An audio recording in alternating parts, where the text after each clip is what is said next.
Welcome to Standing for Truth, where we defend biblical Christianity and challenge the deep time narrative head on. My name is Donny Budinsky, and it is a privilege to be your host for today's valuable program. Today's show is a big one because if the Genesis flood really happened, it should have left evidence everywhere, and it has.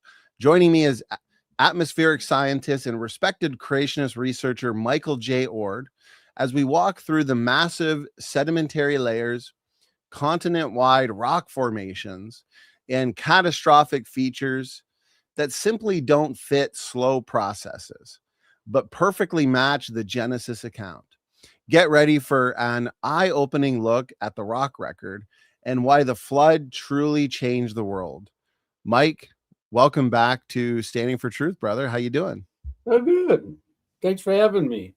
It's my pleasure. Certainly not your first time here on Standing for Truth. So for those in the live chat that might be new here or new to your material, I do want to encourage them to check the website and also the description box of this video, where we've got all of your past programs, easily over a dozen on just about every topic, brother. I've got your articles linked here as well for people to see. And I see questions and challenges already coming in, Mike. So people are excited for this. Okay. But what I want to do before we hand it to you for your presentation is give you a formal introduction for anybody who might be unfamiliar with who you are. And so Michael has a master's science degree in atmospheric science from the University of Washington and is now retired after working as a meteorologist with the U.S. National Weather Service for 30 years. He has researched and speaks on the compelling evidence for Noah's flood, that'll be tonight's topic, and the ice age that followed, and how the incredible woolly mammoth connects to biblical history. Michael has published many papers in his field in widely recognized journals and has written An Ice Age Caused by the Genesis Flood, Ancient Ice Ages or Gigantic Submarine Landslides, the Missoula Flood Controversy, and the Genesis Flood and the Frozen Record. He is also author of Frozen in Time, The Weather Book, and Life in the Great Ice Age. He serves on the board of the Creation Research Society USA and lives in Montana. You've published somewhat recently as well, within the last year or so, a couple more books, I think, right, Mike? Or at least one book on the Ice Age, perhaps? Yes, one on the Ice Age and one on ice cores. And yes. Well, that's good. I'll make sure to link those because that's an important topic. Ice cores and ice core dating is a big challenge. You've done 2 presentations here. You've left no stone unturned. We did a comprehensive technical one, and then a second one that broke it down in a more easier to understand way. You've also got behind me, which I highly recommend, Biblical Geology. You and Dr. Carter wrote that one, and that's an excellent book. So, okay, well, I'm excited to get into this. To the audience, what we're doing tonight in terms of format. Firstly, the topic, why the global flood best explains Earth's geology. Mike is going to give a presentation. And then immediately following his talk, we are going to take your questions, your challenges. So please, if you do have questions, send them in. Tag me at Donny or at Stand for Truth. That way I don't miss them. And then we'll have some fun interacting with them. Okay, Mike, I've got your presentation up, brother, and the floor is yours. Okay, thanks for joining us. This is one of my favorite topics because you actually see the evidence everywhere. Well, so many geologists claim there's no evidence. In fact, Hugh Ross, in his recent book that just came out late last year, said there's no evidence for the Genesis flood. Oh, really? Well, I'm going to show you there's astounding evidence for Noah's flood. Mike, actually, before you continue, I'm wondering at the bottom there, I just want to make sure that doesn't block any of your text or references. It'll say hi. Yeah, if you click hi, perfect. You're good to go. Well, before we talk about the Genesis flood or Noah's flood, we need to find out what kind of flood are we talking about. local flood, a regional flood, or a global flood? Well, from scripture, it's pretty obvious that it's a global flood. The context is 4 universal terms for the whole earth being covered. And I know that all doesn't necessarily mean all the earth in some cases, but when you have 40 of these references in Genesis 6 to 9, you better start thinking that it may be global. But there's a lot of other indications which I am not going to go into in detail. I'm going to focus in on number 4 there, animals on the ark. You wouldn't need any animals on the ark if it was a local or regional flood. You wouldn't even need to build a huge ark. So this is pretty powerful evidence that it's a global flood. But you can see some of the other evidences there. Anyway, what about the words of Jesus? Well, first of all, let's take one of my favorite verses from Genesis 7 about the 40 universal terms. Genesis 7, 19 to 20.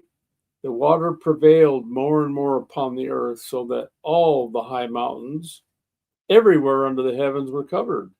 The water prevailed 15 cubits higher, and the mountains were covered. Boy, that sounds like a universal flood. And so Jesus referred to the flood in Matthew 24, 37 to 39. But as the days of Noah were, so shall also the coming of the Son of Man be. For as in the days that were before the flood, they were eating and drinking, marrying and giving in marriage, until the day that Noah entered into the ark, and knew not until the flood came and took them all away, so shall also the coming of the Son of Man be. Now, of course, old earth creationists or skeptics will say, well, all doesn't necessarily mean the whole earth. It can be the whole region. That's true in a lot of cases. So the context is what tells you. And so what's the context of Matthew 24, 37 to 39? What's the context of Jesus coming back? Well, Revelations 1:7 says that when Jesus comes back, all eyes will see him. It's a global coming back. He wouldn't compare a global coming back with a local flood, would he? No, but a global flood. Again, Jesus believed in a global flood. Noah was a real person. The ark was a real boat. And the flood took them all away. So let's get into the evidence for the global flood. This is evidence from strata. Strata is jargon for sedimentary rocks. Sediments that were practically all laid down by water. So this is a graph of the flood. Like any flood, it rises, the flooding stage, and then it retreats. So you generally have 2 stages.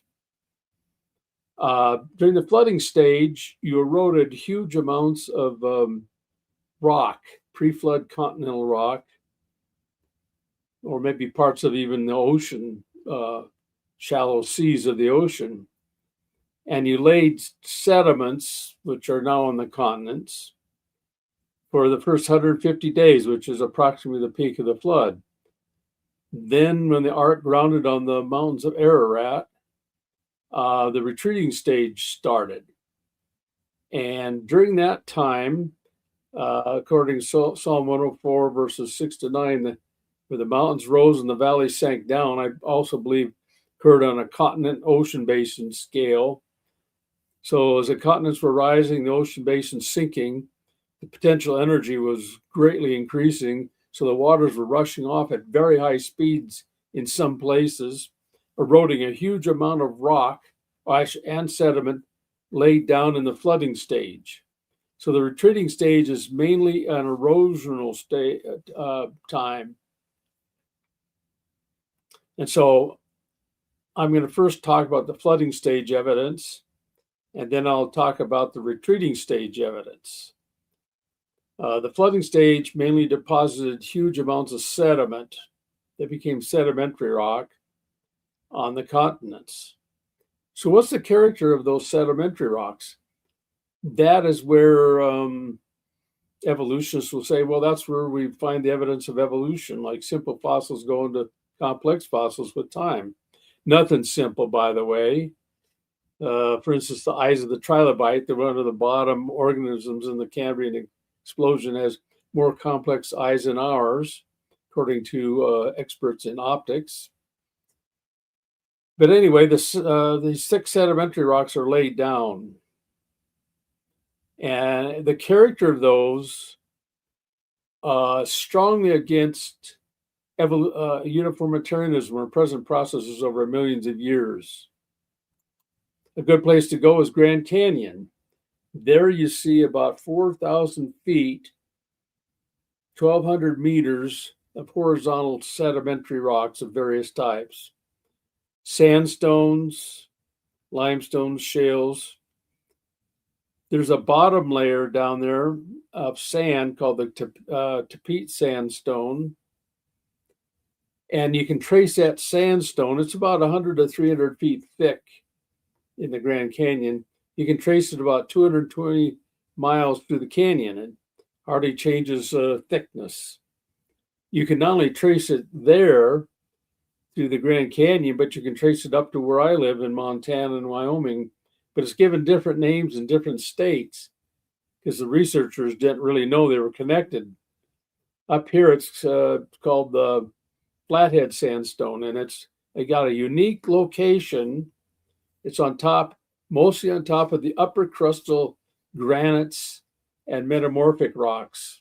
Upper crustal, so it's got a unique place. You can't miss it when you see a lot of strata. And so that strata also goes underneath the limestones of the Midwest, clear to the Appalachians, and it continues up into the Canadian Rockies into Northeast Canada. In fact, that layer, about 100 to 300 feet of almost pure sand, covers about half of North America. Now, the reason this is strongly against uniformitarianism or present processes, what present process do we have to lay a sand layer down like that over such a huge area? See, uniformitarianism is present processes. What present processes could we think of? Well, a hurricane can deposit sand over a pretty good size area, maybe 10,000 square kilometers at the most. But that's probably the largest depositional event you can find in present processes. River floods and deltas, the sand would be small scale. So in summary, uniformitarian processes are small in scale, and the types of sediment they lay down change laterally from place to place. They might go from sand to mud to conglomerate, laterally and quickly, and then even vertically you can have quick changes. But what would deposit 100 to 300 feet of almost pure sand over half of North America? Here's what it looks, and it's a unique stone now. It's coarse grain. You can see some of the quartz grains there if you can see my cursor. That's the Tapete Sandstone, the bottom of the Grand Canyon. I might add that many other of these formations in Grand Canyon also cover maybe 10 states. So they're large scale, but this Tapete Sandstone is by far the largest. Up in my area, this is near Cody, Wyoming. There it is, the Flathead Sandstone. And like I said, you can trace it above the upper crustal rocks, upper continental crust rocks, mostly granite and metamorphic rocks like gneiss. You can trace it over this area. And just recently, I discovered that you can also trace it over the Canadian Shield. Up in the Canadian Shield, it's mostly missing. That's about the only area, which is a huge area of North America, where you don't see the Tapete Sandstone, except in local erosional remnants. You find a Cambrian sandstone on top of the Great Unconformity. Very interesting. In fact, the material I looked at from AI said that what they call the Sauk megasequence, which is the bottom sandstone here of the Sauk megasequence, covers practically all of North America. Now, isn't that interesting?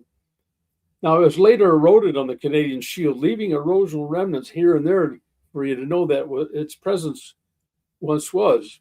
I would say that it was probably deposited early in the flood over practically all of North America, and then more sediments laid on top of it in the area you see in the United States and protected it, but it was eroded during the retreating stage on the Canadian Shield. But what kind of process would do this?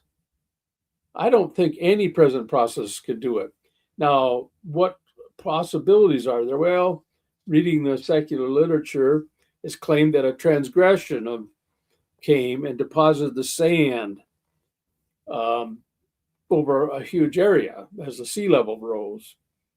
The problem with that is that a beach environment or littoral environment, the sediment changes types a lot laterally and vertically. It wouldn't be such an even layer over a huge area. This is powerful evidence for the flood. Right in the very sands or sedimentary rocks that secular science claim as evidence against the flood. And I want to point out a second thing with the strata. Let's go to Grand Canyon again. Notice that flat surface on the top. That's an erosion surface where anywhere around 10,000 feet of strata were eroded during the retreating stage, leaving a generally horizontal level. I'll get into that a little later. But you'll notice that these sediments lie generally flat one on top of another, with little or no erosion between and within the layers. Now, they claim that from the Tapete sandstone at the bottom to the Kaibab limestone at the top, 4,000 feet worth, it represents about 250 million years of time. 250 million years, huh? And the environments of this sediment range from a terrestrial environment to shallow marine. So 250 million years, you'd think there'd be some erosion seen on the walls like valleys or canyons for when it was above sea level for maybe just 100,000 years. Well, it's not there. And again, that's powerful evidence for the flood, where you'd expect the flood would lay down sediments over wide areas with one layer laid on top of another in quick succession with little or no erosion at the contacts and within the sediments. So erosion on a million-year timescale is pretty rapid. And for a maximum rate, all continents can erode to sea level in 10 million years at today's rate. But there's caveats. You can't use the present rate because as mountains lower, the erosion rate decreases too. So at the present erosion rate, it'd only take 10 million years. But if you add all these other things, it take a maximum of 50 million years to erode all the continents to sea level. Well, if that's the case, then where's the erosion in 250 million years of sedimentary rock? Should be there. Anyway, here's a little illustration to demonstrate this. The bottom layer there, we'll say, is the granite of the upper crust, and then we got 4 layers laid down on top of that in quick succession. But it sits there for say 100,000 years. And this is what you'd see if it's terrestrial. You'd see valleys carved in it. And then suddenly it dropped below sea level and was covered by more sedimentary rocks. it looked like that. And then if it did it multiple times, you'd see this in the walls of the Grand Canyon. If that 4,000 feet of sedimentary rocks were laid down in only about 1 million years, not to speak of 250 million years. So sedimentary rocks themselves, which is powerful evidence for Noah's flood. And these are the very rocks that secular scientists will claim, well, that they always look for what they think are slow processes, even though that's hard to demonstrate. And so they say it was too slow for the global flood. Well, the big picture is it was all deposited in the flood. Those evidences for slow processes are due to something during the flood, but not present processes. That's what it looks like on the bottom in the Grand Canyon, pretty even. Again, powerful evidence for the flood. The big picture says flood. And we can demonstrate this up in the Teton Mountains. That pointed mountain right there is Grand Teton. And the Teton Mountains represent a faulted up block. And looking at it from a north-south direction, it went up like this. And the middle part got eroded off, leaving the granites and metamorphic rocks of the upper crust, which is Grand Teton, and the other high Teton mountains. But on the edges, you have the sedimentary rocks were not washed off when it uplifted. And I might add that the uplift was at the Teton Fault. Looking at it from an east-west view, the Tetons went up and Jackson Hole went down and then filled in with sediment as it went down because it was all underwater.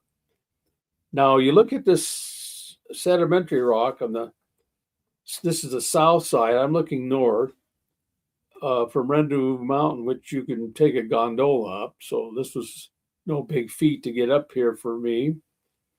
You can see that you horizontal sedimentary rocks. This represents about the bottom 2/3 of Grand Canyon. Very similar sedimentary rocks, starting with the flathead sandstone on top of the granites and upper crustal rocks. So, and then Grand Canyon is 600 miles to the south. So a similar sequence, just like we said, it was just a sedimentation continental scale. And the fact that there's little or no erosion in here indicates it was deposited fast when it was first laid down. And this was the view of 3 secular geologists who viewed this in the book Geological Chronicle of Jackson Hole and the Teton Range. Said the regularity and parallelism of the layers in well-exposed sections, which I just showed you, suggests that all these rocks were deposited in a single uninterrupted sequence. Yeah, that's what they look like. But they don't believe what they see. They go back to theory and they say, unfortunately, that's not the case, because the fossils and regional distributions of the rock units show that this is not the case. The incomplete nature of the stratigraphic record becomes apparent when the spans of time represented by each of the various formations are plotted at numerical time. And I'm not going to show you a plot because it's probably copyrighted, but it's about 150 million years of deposition. And sometimes there's huge gaps. We know there's gaps clear in all the set, even in a looks like a homogeneous sandstone. There's gaps even in that of time. But in this, sometimes there's a gap of 80 million years, little or no erosion. Powerful evidence for the flood. But then we can look at all the fossils in it. And another powerful evidence for the flood, because fossilization today is very rare. because to form a fossil, you have to cover it up rapidly and bury it, and then the soft parts will decay really fast. Except I might add that we find a lot of unfossilized soft tissue now, which indicates that, like in dinosaurs and other organisms, clear through the geological column. Look on the creationist literature. You can this can be verified, which showed that fossilization was really rapid, because these soft tissues generally would decay in maybe a few thousand years at the most. But once that decays, you have just bones and shells. But to form a fossil, you've got to replace most or all of the organic matter with chemicals like silica or calcite. And this has to come in generally from the environment through pressure coming in and absorbed in the fossils. Sometimes some of the material from the soft parts or even in the bones could add to the fossilization, like phosphates. But regardless, a lot of it has to come from the surrounding sediments. And you need a lot of fluid pressure for this and very deeply. That's why fossilization is rarely occurring today. By fossilization, I mean we're permineralization, where the organic matter is mostly, if not all, replaced by chemicals, inorganic matter. But we have billions of fossils across the earth. So, like, this is a summary of what I just said. You need rapid burial, and they must fossilize before decay, and chemicals must force into the bone or shell. That is why Ken Ham's statement that he gives a lot is profound, because what do you expect in a global flood? Billions of dead things buried in rock layers laid down by water all over the earth. And that's exactly what you see. Powerful evidence for the Genesis flood, because fossilization is very, very rare in the modern world. It's not hardly a present process at all. And we have amazing fossils. A lot of them are in huge graveyards, like dinosaur graveyards. Like here in Montana, we have one graveyard of 10,000 duck-billed dinosaurs. This is a graveyard of ammonites from, I think, Venezuela. And we have a lot of evidence of rapid fossilization, fish eating fish, and even this ichthyosaur being fossilized while giving birth. It's possible that the pressure of the sediments maybe forced the fetus out, but regardless, it's rapid fossilization anyway. And then 95% of fossils are marine mollusks, shelled organisms like clams. And when we find them in the rock layers, which I have found quite a few, like brachiopods especially, they're mostly closed-shelled. And the shells are kept together by muscle attachments that are organic. And they'll decay rapidly when the mollusk dies, and it'll open up in days to weeks. But the fact that we have so many closed-shelled mollusks indicates rapid sedimentation, exactly what we expect in Noah's flood. Again, astounding evidence for Noah's flood. And here's a sample of mollusks from the Cenozoic, mostly from Oregon State. You have clams, oysters, and brachiopods. They're closed-shelled. They're buried so rapidly that they didn't have time to open up. So fossils give powerful evidence for the flood. Now I'm going to switch from the deposition of sedimentary rocks with their fossils to the retreating stage of the flood, where the continents were coming up and The currents were going at high speeds in some areas and eroding huge chunks of sedimentary rock, forming special features on the surface of the continent that are very, very difficult to explain by uniformitarianism. This is a whole field called geomorphology, shape of the earth. So I'll get back to that graph there of the flood. We're in the retreating stage now. And during the retreating stage, like I said, it's practically all an erosive stage. The only place you'd probably deposit sediments during that time would be the Gulf Coast states or the Gulf of Mexico, where the runoff would converge from the Appalachians and the Rockies and end up going south into the depositing in the Gulf of Alaska and along what is now the coast of Texas, coastal areas of Texas and neighboring states. So the retreating stage. So how much erosion occurred during the retreating stage on the average? This has been a goal of mine for 30 years. And just recently, through what's called the GlobeSed project, we have an estimate of this, of the erosion based on the sediments in the ocean, especially along the continental margin. We have an average of 3,000 meters of sediment deposited on the continental margins of the earth. That includes the continental slope, the continental shelf and the continental slope, which is a drop off from the continental shelf. And some of the thicknesses of some of those layers are 18, 20 kilometers thick in some places, like off the east coast of the United States. They represent sediments running off the continents and deposited on the edge of the continents where the currents will slow.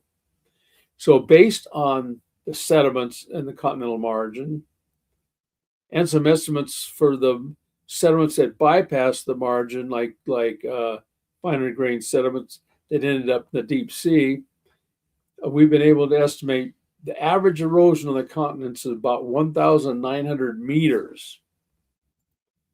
Here's a box diagram of that. You can see the continental surface there, the fossils you see on the surface. And so we discovered that 1,900 meters eroded. That's 6,200 feet, I think it is. Anyway, that's a huge amount of erosion on the average. And I've calculated erosion over several places of the earth, and I get numbers like this. The Colorado, for instance, the Colorado Plateau in the Southwest United States, it's something like 135,000 square miles. Experts have published in journals that the average erosion over that area is 2,500 to 5,000 meters. And the Colorado Plateau, the Southwest Colorado Plateau, includes the Grand Canyon area. And we know that about 10,000 feet eroded from over the whole Grand Canyon area. And so this fits in. And so I've calculated erosion in about 5-6 places around the earth. And like I said, I get numbers this large. So 1,900 meters is probably very conservative. Of course, when you erode that amount of material, as I said, you leave special markings on the surface that in the field of geomorphology they can't explain, but can be explained by powerful runoff of the floodwaters. I want to kind of deviate to something rather interesting is the amount of sediments left. Dr. John Reed, Peter Kleberg, and I have been trying to figure this out by using thousands of oil wells and seismic data and to try to figure out what sediments are left after 1,900 meters average was eroded off. Well, we're getting numbers around, I'd say the average maybe 1,500 to 1,800 meters left. So what does this say about the peak of the flood? Before you eroded off that 1,900 meters, you have to add 1,900 meters plus 1,500, 1,800 meters. So it appears that on the continents, by the peak of the flood, you did so much erosion, it was so catastrophic, you piled up about 3,500 meters of sediments or sedimentary rocks. The top are probably unconsolidated sediments. So during the retreating stage, when the continents rose up, it was easy to erode the sediments that were not consolidated, but you eventually got into the consolidated sediments, which is probably one reason why much of the surface of the earth is, you go down a little bit below the soil, it's hard rock.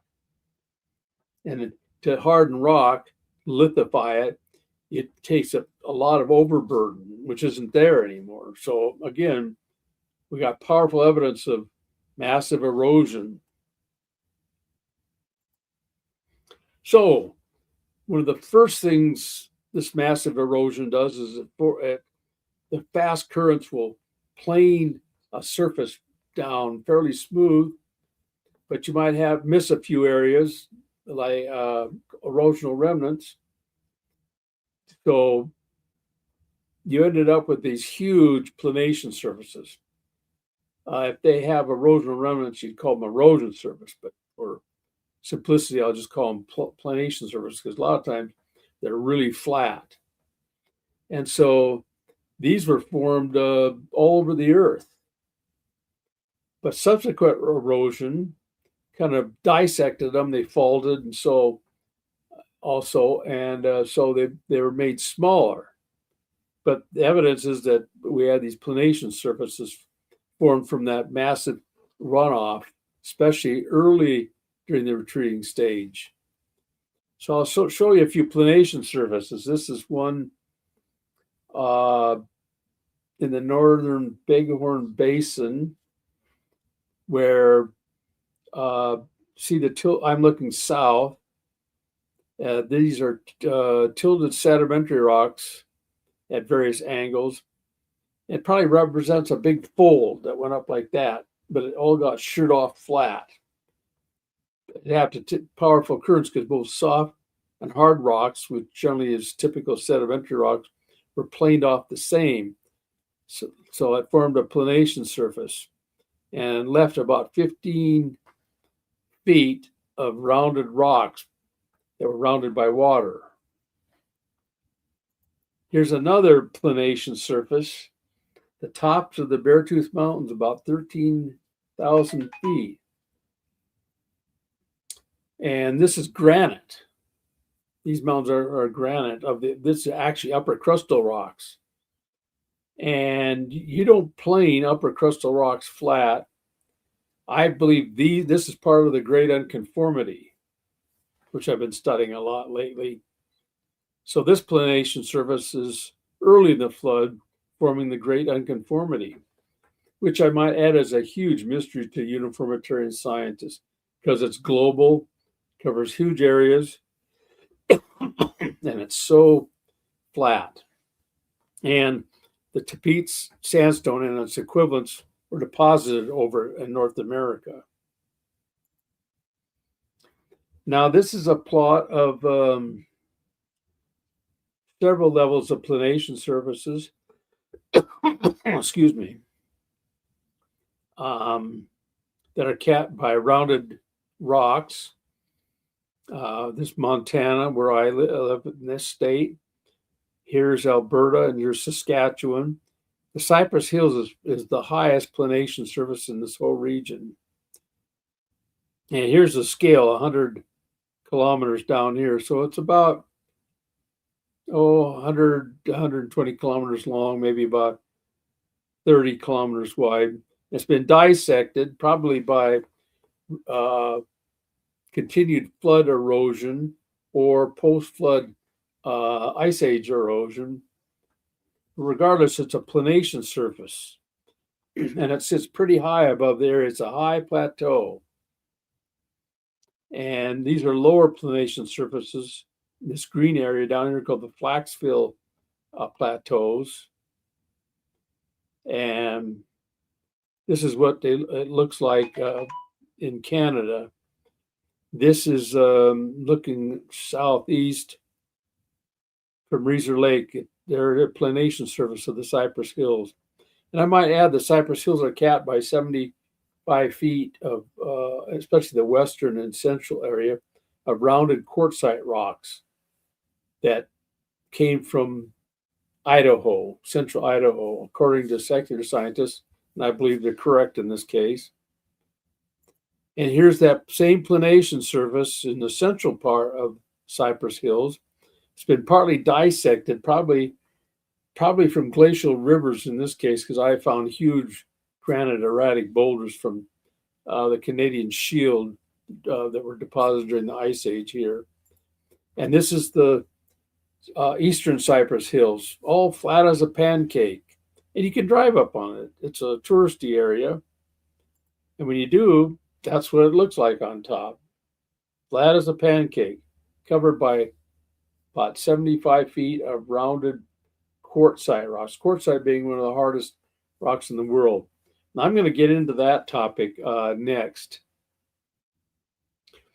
But these planation surfaces once were, like I said, so much larger, but they were destroyed, partly destroyed later in the flood by channelized erosion, and post-flood erosion is destroying them. They're not forming today. That's key, because present processes of erosion are destroying them now. They're not forming them. They're not forming by present processes. Here's the planation surface around the Grand Canyon area, where about 10,000 feet of sedimentary rocks were eroded in this whole area. You could see the Grand Canyon. You can't see it. There's the north rim, because it's higher, it slopes up.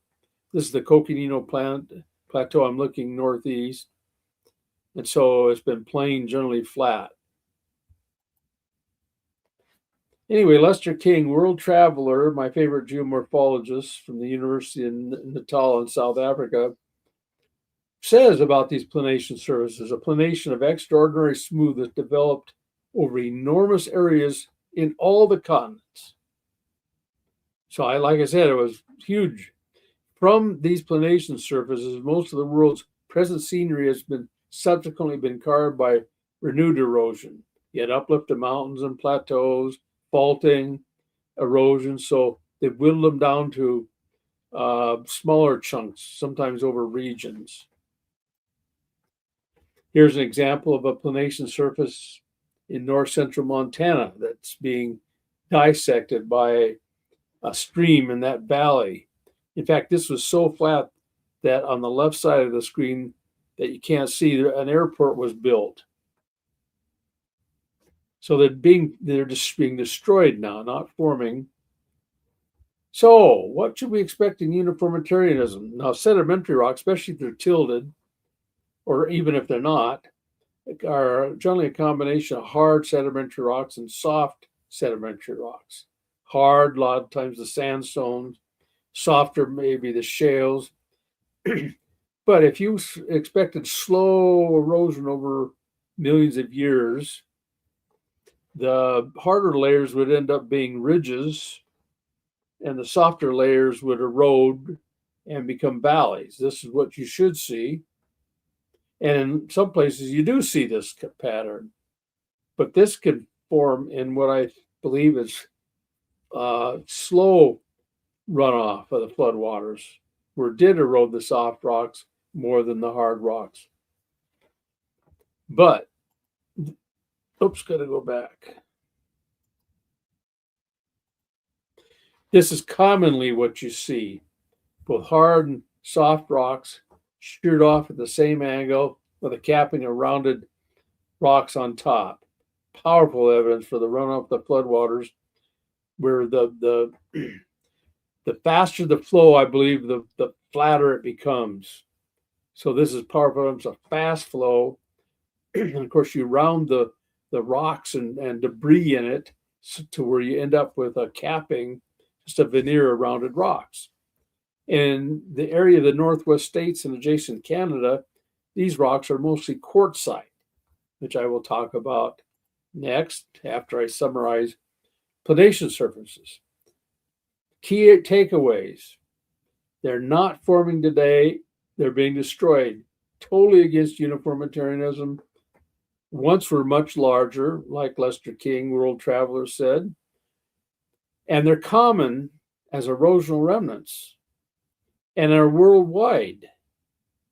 Even on the tops of the mountains in Antarctica, so that stick above the ice, you can see planation surfaces. Difficult, I would say impossible, but regardless, difficult to explain by slow process over millions of years model. Powerful evidence for a local flood, a global flood. I believe that's the only way you can explain planation surfaces. Now let's talk about some of the rocks capping these planation surfaces and found elsewhere in the Northwest states and adjacent Canada.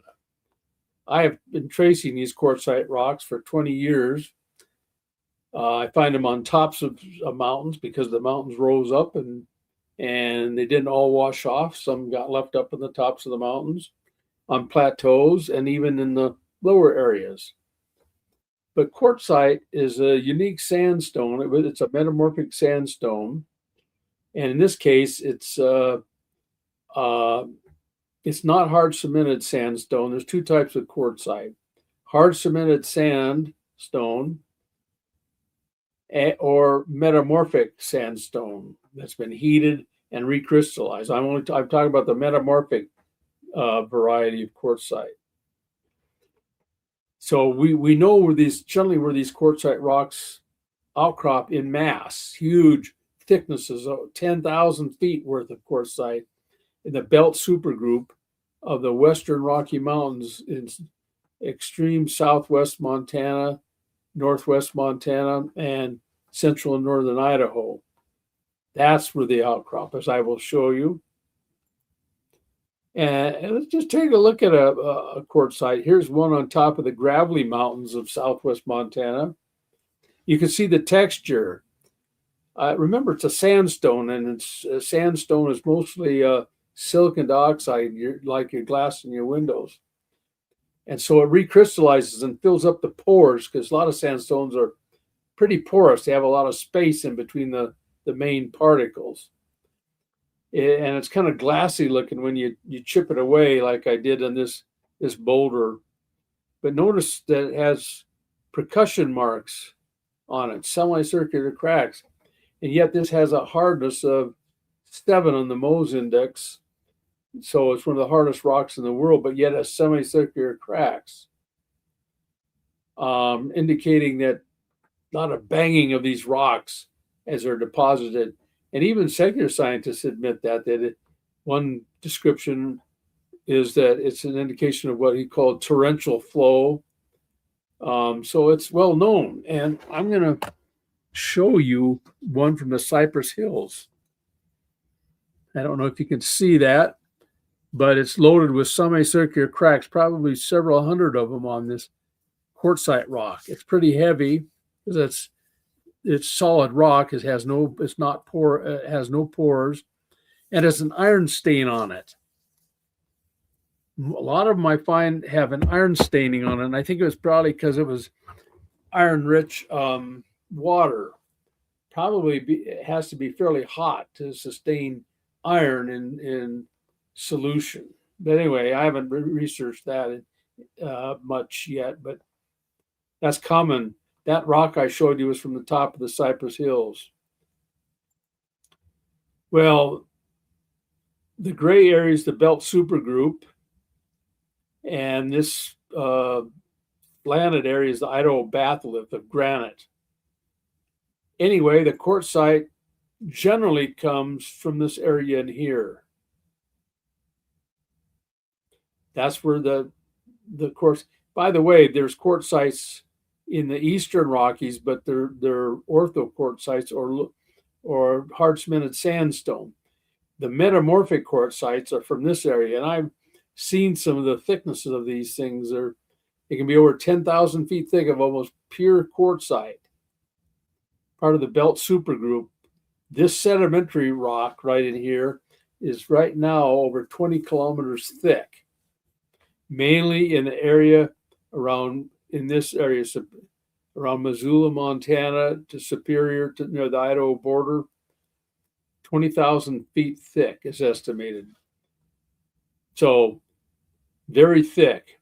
And where do we find it? First of all, we need to look at the big picture. The flood, generally west-east currents, which can be shown by other indicators in the western U.S. Wide currents. I could have made this a lot wider. This is a schematic. Going across the western Rockies, which are coming up out of the floodwaters and eroding all that top of the belt. By the way, this almost indicates streams of boulders. I needed to make these solid. They're probably a solid stream of quartzites spread clear into Saskatchewan and Manitoba. And of course, as they start off about this large, I've seen about that large near where they were eroded from. But as you get further and further away, they become smaller and smaller. Like in southwest North Dakota, in the Badlands, areas that were not eroded, there's quartzites only about that big at the most. Anyway, I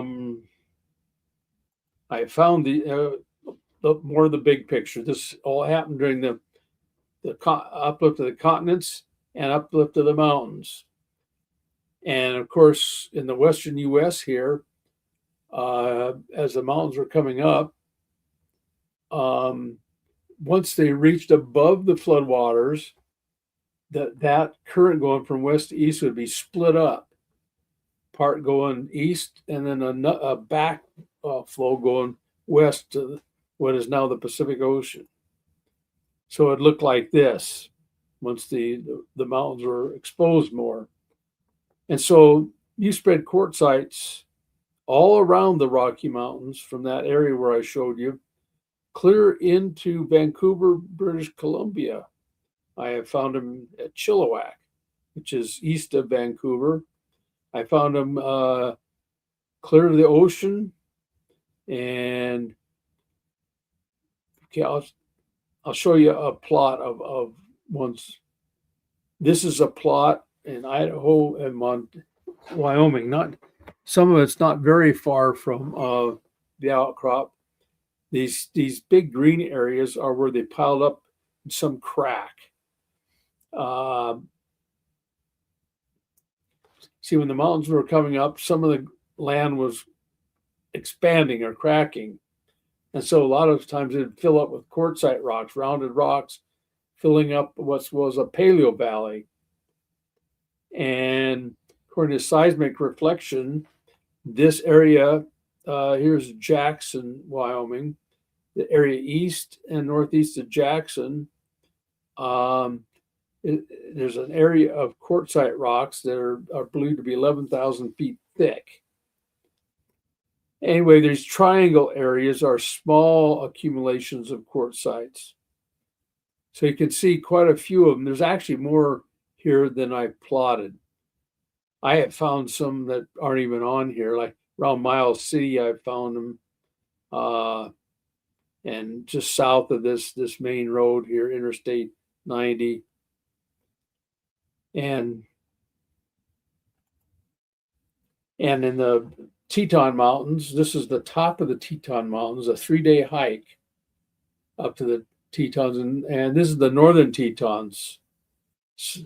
And these are some of the quartzites we found on top of the Tetons. Now, this area was mainly limestone, part of the sedimentary rocks that weren't washed off as the Tetons rose off, but in the northern portion.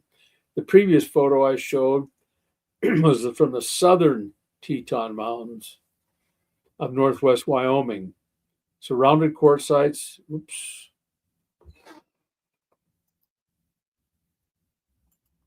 That's the largest one I found. Notice how it's rounded by water action and well rounded. And of course, here's the limestone at the top. It's very angular.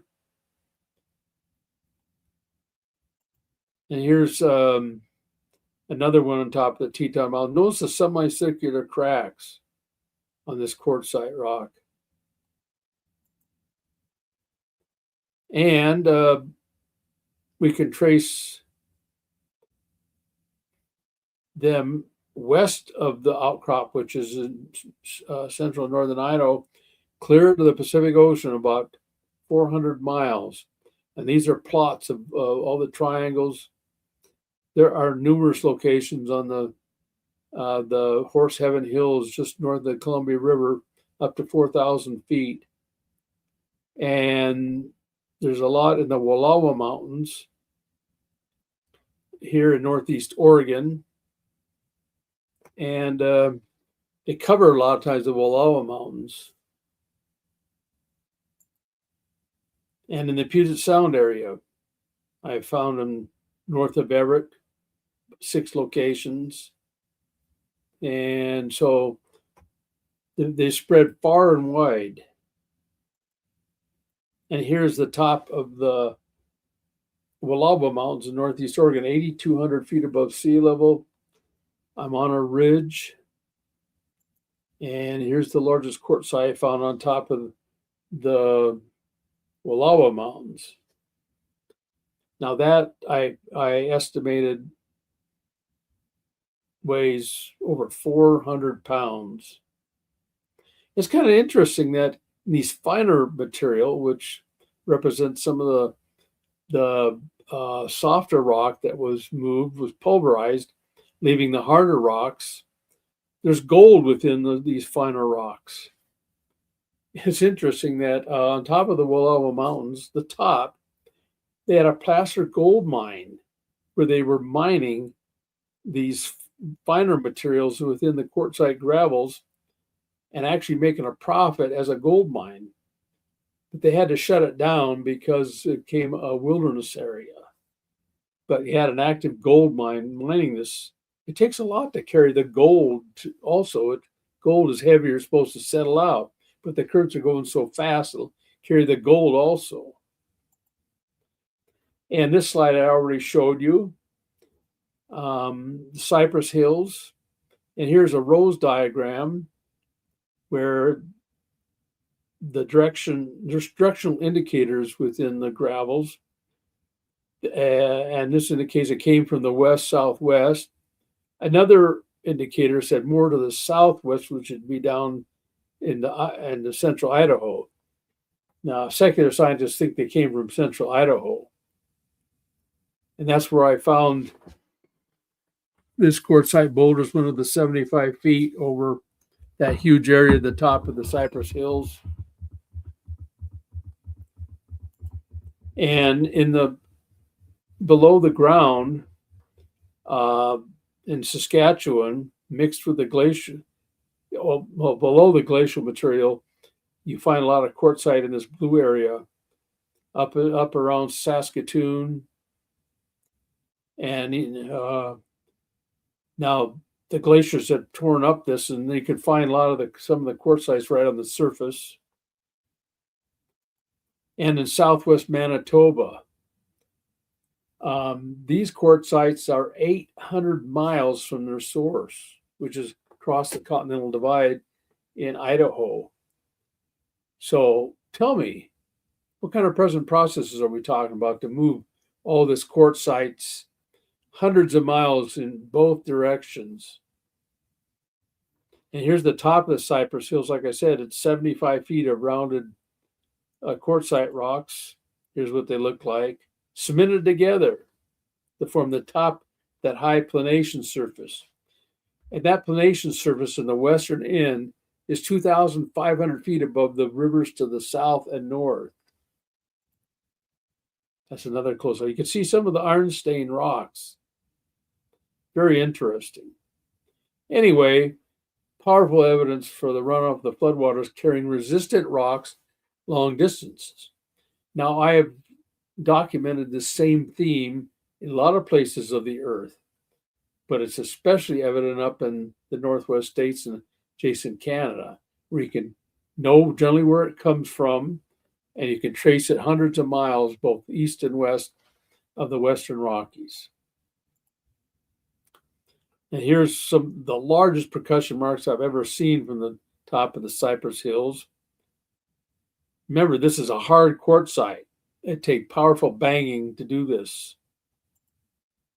What's the upshot of this? What we're talking about, currents eroding the material, fast currents, moving the hard rocks out hundreds of miles. The bigger rocks, of course, will slide along the surface, forming an erosion surface or planation surface, while small to medium-sized rocks will be carried up in the turbulence into the main current. So there's a relationship between the size of the largest rock that you can suspend versus the horizontal velocity. And Peter Kleberg calculated this and got for a 6-inch bullet-shaped rock, the shape of a bullet, an elongated bullet, but about 6 inches wide. It'd have to be traveling at a minimum speed of 65 miles an hour or the minimum current depth of 180 feet coming off the Rockies that were rising. And that 65 miles an hour is at least 2 times faster than any flash flood on Earth that comes down steep mountain slopes. So we're talking about powerful currents. It's exactly what you expect in the flood. Again, abundant evidence all over. So let's summarize this. I only have about a few more minutes before I'll end and open to questions. Quartzites transported 800 miles east from their source in the Western Rockies west of the Continental Divide. They spread 400 miles west to the Pacific Ocean. Percussion marks indicate torrential flow. Again, powerful evidence for flood runoff and strongly against any present processes extrapolated for millions and millions of years.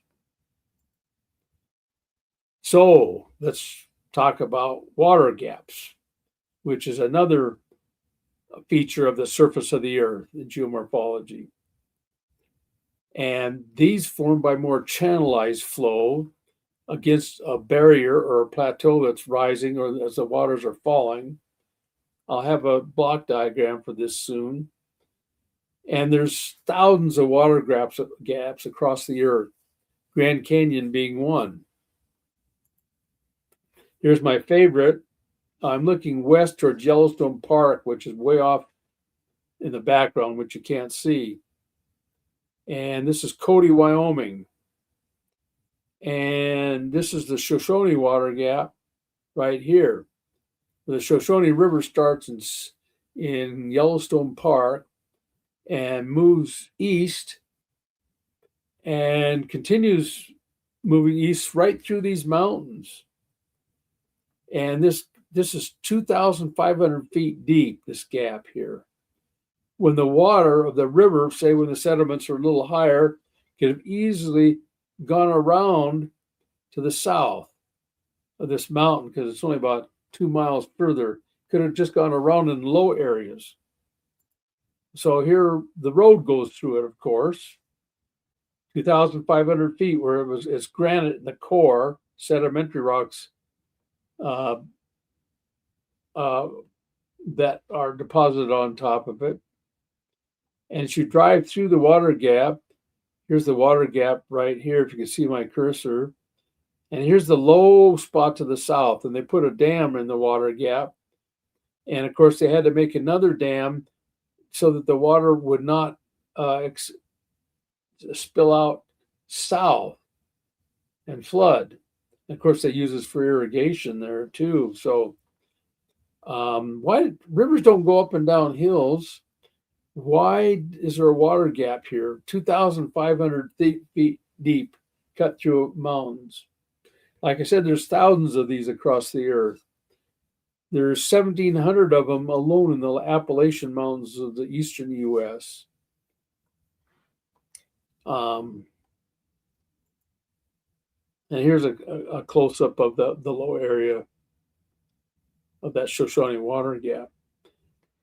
And I can give you pictures of some of them in the West, but some of the deepest water gaps are through the Himalaya Mountains where the rivers start in the Tibetan Plateau. They head south, and the topography makes them move east or west, but eventually they cut right through the mountains to the Indian Ocean.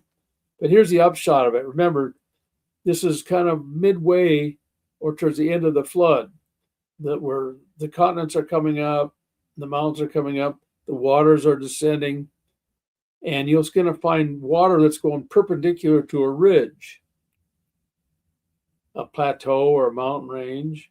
And the top of these, none of them are ever flat. The low areas, and they'll eat out the low areas. They'll take advantage of the low areas and erode them fast. And the faster the velocity, the more the erosion by the fourth power, approximately. So as this ridge breaks above the floodwaters, it channelizes the water around it through this gap and through here. And as it continues, it deepens the gorge through the mountain range. And because of shifting currents and other things that happen in the flood, the one on the south gave up, and all of it went through this one and dug it a lot deeper. So after the flood, the river goes through it. While the one that failed is called a wind gap. Only wind goes through it. There's thousands of wind gaps in mountains and plateaus across the earth also. Again, none of these are forming today. They're against present processes over millions of years. Now, the secular scientists have about 5 hypotheses on this, but I've gone into these hypotheses and found them pretty desperate. Anyway, the big picture is these water gaps are powerful, and wind gaps are powerful evidence for the runoff of the floodwaters. So you might say, well, with all this evidence out there, why can't mainstream scientists see it? It's because of a psychological phenomenon, really. I came across this. We're working rotating shifts for the National Weather Service. I had sleep issues, so I read books about how to sleep better. I came across this by accident. Now, William Dement, he actually has a writer, Christopher Vaughan, but William Dement is one of the discoverers of REM sleep, and he made this astounding, amazing statement. He said, even when they are looking, people usually see only what they expect to find, and they do not see what they assume for whatever reason could not exist. Now, if you grew up in this culture based on the Enlightenment of the 1700s, you're only taught one way to look at things. Always slow process over millions of years, everywhere you look. And this becomes ingrained in your mind. And as a result, you're told that catastrophic processes don't exist, can't exist. And these are drummed into students from grade school through the universities. And they can't see this evidence because they assume that catastrophic processes don't exist. So I believe that's especially why they can't see the abundant evidence for the flood practically everywhere on the earth. And this is just a little bit of what I've written and other creation scientists have written about the abundant evidence for the flood. And what is the big picture of what this says? To me, it tells me that we can trust the history of the Bible, because the flood is one of the most outrageous events according to secular scientists. And so Jesus believed in it. The ark was big enough and very stable, we can find out. I didn't talk about that aspect. And if we can believe the flood, which is one of the most despised events in the culture, yet there's abundant evidence for it, we can easily believe all the Bible, even the spiritual aspects, especially the spiritual aspects, which tell us how to live here on earth and how to go to heaven. And like I said, many creation scientists have brought up this and many others. I'm just giving you the tip of the iceberg. If you want to know more, John Reed and I have written this book, How Noah's Flood Shaped Our Earth, going through a lot of this evidence, how you could see how the flood corresponds to what we see in the real world. And of course, as Donny said, Robert Carter and I wrote Biblical Geology 101. This is an introduction to teach you about geology so you can see these things for yourself. Once you get your mind alerted to it and put on flood glasses, you'll see the evidence out there. And of course, I've even written a children's book to teach them through a cartoon character to make it more fun for young people, exploring geology with Mr. Hibb. And so that's all I have, and I'm open for questions. Mike, that was, as always, brother, an excellent presentation. There's so much evidence for the global, not local flood that time flies by. That did not feel like an hour. In a way, you confirm to an objective thinking person that the flood was global, and yet you still just touched on just a little bit of the overall evidence for the flood, Mike. Yes. And it brings to mind when skeptics say, well, where's all the evidence for the flood? Well, a lot of it they're standing on. The rocks clearly remember Yeah. the flood was global. And I'd like to kick off the Q&A. All right. With, and we got several questions from the audience. If you might click escape on the PowerPoint, you might be able to come back and see me in the StreamYard. And that way I can put some of these questions up on the screen, because one, good to see you, brother. So good to see you. Again, great presentation, very rewatchable. I took as many notes as I can, so I'm already looking forward to rewatching it. And I want to start off with the erosion issue, because we've had several evolutionary geologists over the course of the last few months do their best to answer it. And so I'll start with this. If millions of years really passed, essentially is what we're saying, I think, between these layers, then we should expect evidence for the changing environments and that time. So should we see things like soil and erosion channels and roots and burrows and weathering? How much of that, Mike, should we see if those layers really were laid down over millions of years? That's a tough question, because a lot of times you might erode those things out and they wouldn't be there. But we know that in the flood you had a lot of heat and chemical processes. So, and you had a lot of vegetation floating and ripped up and forming coal seams. So we would expect some chemical alternation layers, which they would claim would be paleosols. And we could also see roots of plants. So we can expect these in the Genesis flood. We can expect a lot of these features, and we can explain it that way too. But the secular scientists would expect a lot of that too. So I don't think I answered the question very well, but well, I'm just curious, because we'll oftentimes ask, especially early on in your presentation, you showed that a lot of these layers are laid down flat in large areas, close contact. Yeah. And you had one quote, I didn't quite get to write the whole thing down. It moved too quickly, but there's one quote where it was talking about the regularity and parallelism of the layers means that they would have to all be laid down at the same time, rather than what I see old earthers like Hugh Ross and others.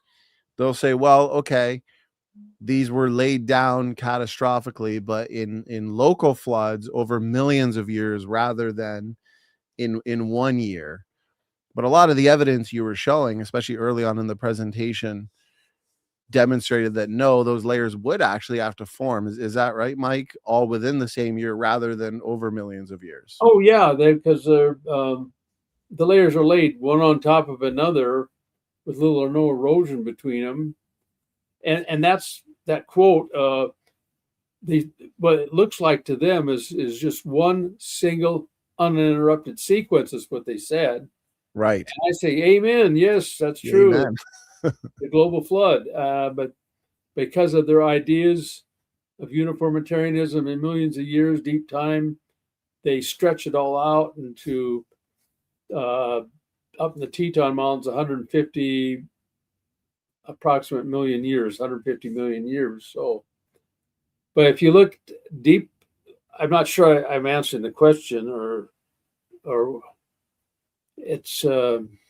Well, I guess if I could reword it to make it easier, if there really were millions of years that we're looking at with these rocks, rather than the worldwide flood in a single year, essentially, what should those who hold to the old Earth viewpoint, what should they be able to show us? Well, one thing you mentioned would be erosion. There's lack of erosion between those layers. Well, what would satisfy the young Earth creationist challenge, if that makes sense, for those that hold to an old Earth? Well, it's typical for them to look at the sedimentary rocks and purposely find something they think is going to take a lot of time. Okay. Like paleosols and things of this nature. You were saying earlier, but in the flood model can account for those. Yeah, you're right. It can. But what I've been looking at is the big picture of strata over huge areas. Right. Formed quickly with little or no erosion. And what they'd expect over millions of years, the whole mess would erode down to sea level pretty quick. Mm-hmm. It wouldn't even be there in many millions of years. So it's kind of hard to answer that question unless you're more specific. What if so we have somebody in the chat, and we appreciate those that would differ from our viewpoint here in the live chat, sending in their comments. And so Scriptures in Stone says, well, the Appalachian Mountains show lots of erosion. Oh, indeed they do. And I've actually made a calculation for the Central Appalachians based on the rank of coal, which can be bituminous, the higher grade bituminous and anthracite in places, and also the sediments in the continental shelf. Often I agreed with the secular science, 6,000 meters of erosion in the Central Appalachians. But see, we can explain that by just more erosion, fast, early.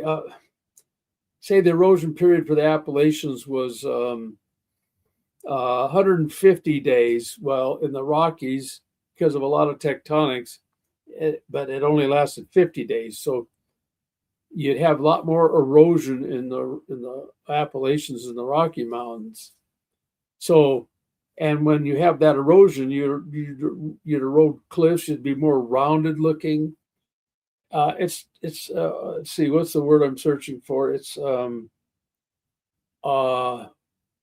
it's not necessarily time, but it could be how quickly the flood erodes the material.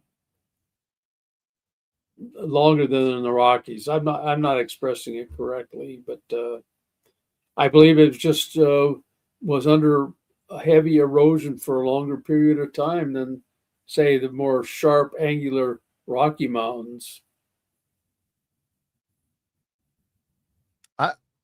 He follows up by saying metamorphosed ocean sediments. Regional metamorphism. A lot of issues with that. let's see, I just read something about that.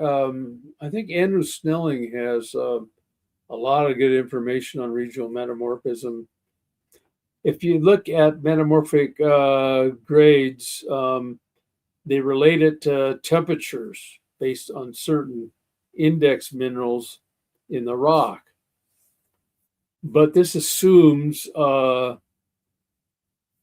I'm getting it right, equilibrium and diffusion for large areas, but yet diffusion can be shown to be very slight in millions of years.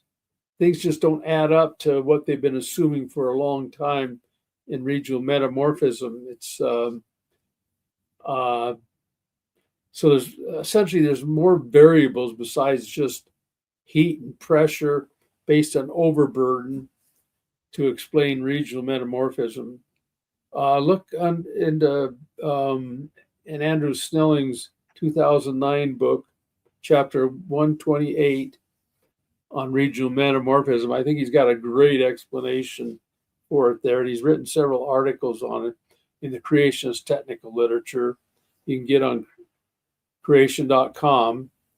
So I would leave it to Andrew Snelling, who's an expert in igneous and metamorphic petrology. Very good, Mike. I put out a post recently based on several of the talks we've had over the last few months, excuse me, on the flood. And I said flat layers, little to no erosion, miles wide. That's not slow time. That's catastrophe. That's flood geology. And one PhD responded and said this, and I'm curious as to your thoughts. In the Grand Canyon, there are riverbeds that can be recognized on both ridges. Is that not erosion? He actually said, if that's not erosion, then what is? Well, yeah, they're not exactly the shape of a river. Like I said, the layers, the big picture is little or no erosion. Remember, I said little or no, right? Because there are some local areas, some kind of parabolic scours and spots. So they make a big deal out of those. They don't look like channels, but they're erosional marks, but they're just kind of like little scours. And yeah, you can find them in some areas. But that doesn't mean that it was from a river erosion over a long period of time. But the flood can produce little scours by eddies and differential turbulence. So it's really not an issue. But the big picture is little or no erosion, flat. Just like those three scientists said for the strata banked up against the Teton Mountains, it looks like it's just one uninterrupted sequence. That's what you see. That's the basic picture. Right. And yeah, if you look at the details, you might find some little scour, but that's not the big picture. That's it can be explained by the flood. It doesn't mean it's a river. When we look to the big picture, as you're pointing out, and we see these sedimentary rock layers that are extending over entire continents and so you're saying it's safer as a creationist for us to say little or no erosion, because as you're pointing out, when we look to the details, there are some little examples that they can point to, but that forgets the fact that, well, flood processes, and then especially during the late flood recession stage, where there's a lot more erosion, from my understanding, as you're, a lot more. We can explain those small details, but then the critics are ignoring the bigger picture. Exactly. That's a good way to say it. Well, and that helps me as well, and any of us that are arguing for the flood. We don't want to be too absolute in our wording and say, well, absolutely no erosion at all. Well, little or no, but there should be a lot more if these rocks are reflective of millions of years. Okay, so this question here came in quite a few times, and so I'll go back to the first time it was brought up, and it's kind of a two-parter. I hope Mike Oard could comment on how the mid-continent rift fits within various flood models. He co-authored a couple papers discussing it last year with Reed and Klevberg, but with Klevberg, and with some more context. He says, does Mike Oard think all the failed rifts in North America, MCR, Reelfoot, and southern Oklahoma are concurrent early flood events? Are these features a major problem for hydroplate models? Well, we can, it's kind of a couple questions in one. Maybe we'll take it one at a time. Mike, what are your thoughts? I don't think the hydroplate model even gets into the subject. Yeah, we had there's several rifts. He mentioned the Reelfoot Rift, and the one in southern Oklahoma, I think that's given a different name. But anyway, there's more. There's East Continent Rift, and there's several of them, especially on the East Coast. But the Mid-Continent Rift is just the largest by far. It's essentially a crack in the upper crustal rocks that extends from northeast Kansas, going northeast into Lake Superior area, turning down south into Michigan and disappearing. It's supposed to be over 2,000 kilometers long and somewhere around 80 kilometers wide. And from what we found, I'm saying Reed especially did the heavy lifting. I don't think the secular people have even done that. He tried to figure out how deep this thing is. It's filled with about half volcanic rock, basalt, and half sediment rock. It's all filled in. You wouldn't even know it's there, except Lake Superior is the only location where it hasn't totally filled in. But he discovered that this crack goes down to 100,000 feet. 100,000 feet, mainly over Lake Superior area, about 80 kilometers wide. I mean, it must be 10 times the size of Grand Canyon. It's a crack in the upper crustal rocks. Now, we don't really know the origin of that or other rifts. We speculated in those papers that it might be due to meteorite impacts like the Sudbury impact crater, which is now estimated, latest estimates. It's tough to estimate that one. 250 kilometers in diameter. It's mostly been eroded, so you don't really see it very well. But that and maybe other impacts caused the cracking. That's speculation on our part, but regardless, other than that, I don't think the secular scientists have a good explanation for any of these rifts. They might say, well, it's due to expansion or something like this, but well, how does that work? What causes that? I mean, so we both have trouble, but it's a very interesting feature on the craton of North America, and that's what we wrote about. That's just part of that two-part paper published in the Creation Research Society Quarterly, 2025, I think. So, very interesting feature, and we speculate it's caused by huge impacts that just shook the earth and caused expansion and cracking. Anyway, we admit it's speculation, but we both, the secular scientists and creation scientists, have difficulty explaining that feature. So explaining that rift, the size of it. Yeah, this is a huge size, and especially that one. It's just a monstrous thing. It just where you're saying even larger in size than the Grand Canyon? oh, by far. Wow. I mean, 100,000 feet deep.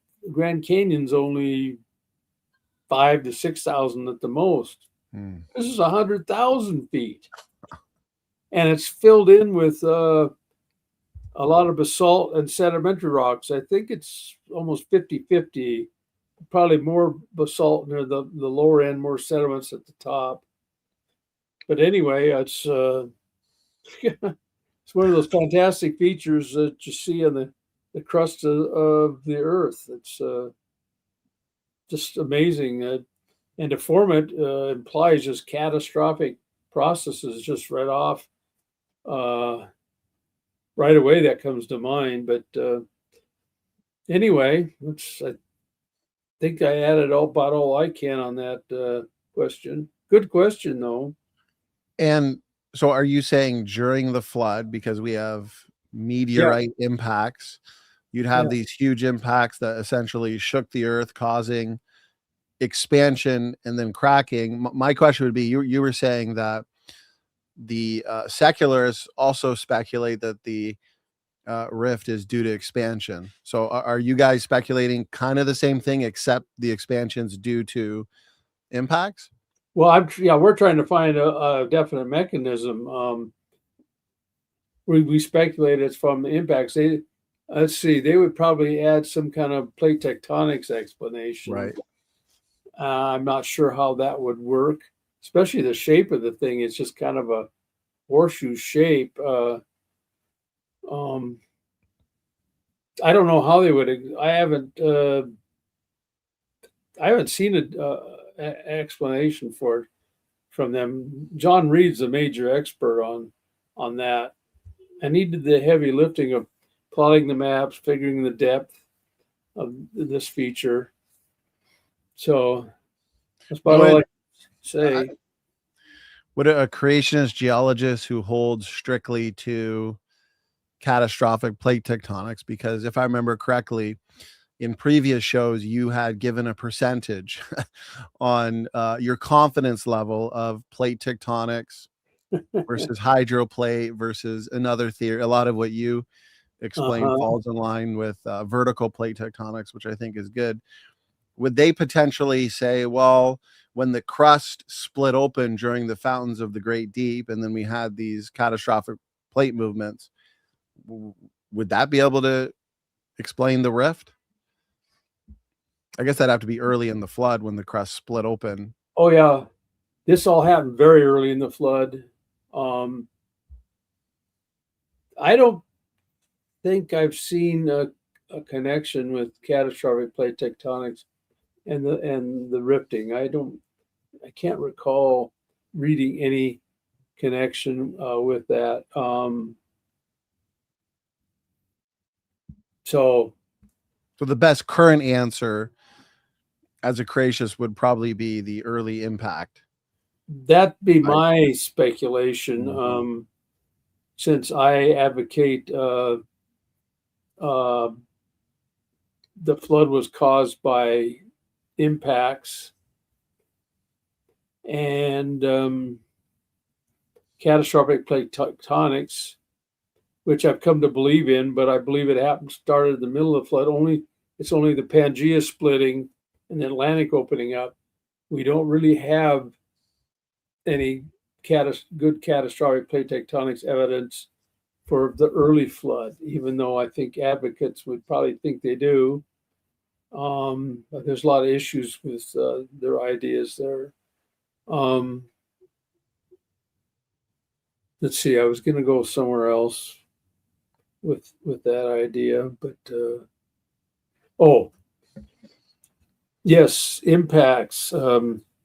We know that there's probably a couple hundred impacts that occurred during the flood. I mean, there's secular scientists have done all that research for us, but there's also some huge, very early flood impacts that were in what's called the Paleoproterozoic. The Sudbury impact being one of them, which I mentioned, and the Vredefort impact in South Africa being a second one. But now, actually, it's not very recent. I can't say now, but in the last 40 years, it's been discovered that there's been impacts in what's called the Archean. It's all sketchy because you can't find a crater. What you do see is these spherical layers that were controversial one time. They're found in what's called Archean terrain, metamorphic, igneous, and sedimentary. And you find these spherical layers. Sometimes you can trace them hundreds of kilometers. And so the secular scientists have said we've had these huge impacts during the Archean, which brings up a whole huge amount of problems for creation scientists because some creation scientists think this Archean, which is dated 4 billion to 2.5 billion years in the secular time scale. Proterozoic goes from 2.5 billion to half a billion. And so we can show that there's impacts through all that strata. There's evidence of impacts. So what is this telling us? Well, I think we have to think seriously about it, which I have for a long time. And so I think this is some good evidence that we had a lot of impacting early in the flood. Now, the secular scientists, based on the size of these spherical layers, conclude that the impactors were anywhere from 10 kilometers in diameter to maybe, I've seen figures all the way up to 80 kilometers. I mean, these are monstrous things. And so impacts like that, even if it's just a couple of them, would be hugely catastrophic early in the flood. And so, yeah, that's what we expect early in the flood. And that's probably why you generated about 3,500 meters of strata on the average on all the continents, because of these powerful mechanisms to break up the upper crust, and you break up the rock to find particles due to turbulence. Most sedimentary rocks, 99%, are fine particles of sand, silt, and clay. Also, I believe you can create the creative conformity by these impacts. Anyway, I am telling you about research and progress, and practically every aspect of that is going to be controversial. So I'm going to welcome charitable comments on that sort of thing. But I'm writing it up right now. That's what I'm currently researching. The powerful catastrophism early in the flood, especially the evidence from impacts. So I got a lot of research to do to tighten up a lot of the arguments, which some creation scientists have criticized. Well, that's the joys and fun and journey of creation research, as we get to look at these challenges and observations and hypothesize and come up with these explanations. And I think you make some good points that a lot of this is happening early on in the flood. Mm-hmm. and the evidence that we have for the impacts suggests that as well, especially on how we understand pre and post flood boundaries. Yep. And so that could explain the rifts. I'm wondering, so are there any impact craters? Do you think there's any impacts in the pre-flood world before the flood? They can't be very large, or they would kill off a lot of organisms. Right. Now, some creation scientists say they happen during creation week, mainly I've seen that. Day 3 and before. But I have trouble with that explanation. Why would God even do that before Day 3? I mean, the evidence for impacts in the Precambrian the Archean and the Proterozoic indicates some powerful impacts. And I have trouble putting that in the first 3 days of creation. Maybe God just wanted to give the earth a little more personality, give it some bumps and bruises. And it'd be tough to place them between creation and the flood, because the evidence that we do have, especially the confirmed Vredefort and Sudbury, are so huge, you would destroy much of the surface of the continents before the flood. That's a good point. And some of the Precambrian rocks, which fit into all this stuff, are so thick. Like I mentioned, the belt supergroup in this talk. It outcrops over about 400 mile diameter. Right now it's 20 kilometers thick left, but the top has been eroded. That's where you get the quartzite rocks. So probably 5 kilometers got eroded. So you got a big hole 25 kilometers deep. And about the only thing I can think of that can make a hole in the upper crust like that is a meteorite impact crater. It's interesting, some secular scientists believed that at one time, until I think they were criticized so bad that they said it was just a rift. It's rather a round rift. It's big, wide. I mean, rifts are more linear, but this is more a rough circular shape. So, see, where was I going with that? The necessity of, well, it sounds like you're making the point. I think it's a good point that it wouldn't make much sense that these craters are from creation. Day 3, you said that some, not before day 3, but early flood, right? And then so it wouldn't be during creation. It'd be hard to swallow the idea that they're before the flood, because they would be very catastrophic. That's right, especially 25 kilometers of Precambrian rock, which represents erosion from some area in deposition. So, yeah, I can't put it between the end of creation and the flood, and I can't put it in the first 3 days, but it seems to fit pretty good in the early flood. Yeah. Any thoughts on this? Scriptures in Stone says, and it sounds like he studied this topic pretty extensively. He says later craters like the Serpent Mound impact are problems for this explanation, though. Have you thought about that at all, Mike? No.